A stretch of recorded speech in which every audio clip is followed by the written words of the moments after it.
ఇప్పుడు మీరు business start చేసింది కదా, మీ బిజినెస్కి మీ ఇంట్లో సపోర్ట్ చేసారా స్టార్టింగ్? మా అమ్మ సపోర్ట్ ఎక్కువ ఉంది. మా అమ్మ చాలా సపోర్ట్ చేసింది. మా ఫాదర్ గవర్నమెంట్ ఎంప్లాయీ ఉండే, కానీ నేను నా సొంతం డబ్బులుగా నేను సంపాదించి నేను చాలా కష్టపడి నేను బిజినెస్ స్టార్ట్ చేసిన. డాడీ పైసలతోటి స్టార్ట్ చేయలే, నా సెల్ఫ్ స్టార్ట్ చేసిన. మా డాడీ చెప్తుండే, ఎందుకు చేస్తున్నావు ఆ బిజినెస్, ఎందుకు చేస్తున్నావు బిజినెస్ చేయకని చెప్తుండే మా డాడీ. కానీ మా అమ్మ చాలా సపోర్ట్ చేసింది నాకు. నువ్వు చేయి బిడ్డ, నువ్వు పైకి పోతావు, నువ్వు చేయి అని చెప్పింది. ఎందుకన్నా ఇప్పుడు మీ డాడీ గవర్నమెంట్ ఎంప్లాయ్ కదా, మీరు కూడా అడుగువచ్చు కదా, వీటికేం వచ్చింది?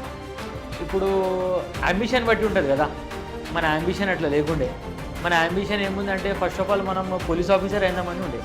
ఎస్ఐ పోస్ట్ చేసిన నేను ఆల్రెడీ ఎస్ఐకి 2-3 సార్లు వేసిన నేను, కానీ రాలేదు. ఎవరు కింద పని చేయాలంటే మనతోటి కాదు, మన సెల్ఫ్ ఉండాలి. ఇంత చిన్న టైంలో ఇంత పెద్ద మీరు ఎట్లా ఎదిగిర్రు? అంటే ఇంకా సపోర్ట్ ఉందా? సెల్ఫ్ వచ్చినా చాలా కష్టపడి వచ్చినా ఇట్లనే రాలే. ఏనాడు ఎవరు హెల్ప్ తీసుకోవాలి మీకు? ఎవరు హెల్ప్ చేయాలి మీకు? ఏం హెల్ప్ లేదు. ఒక చిన్న స్పాట్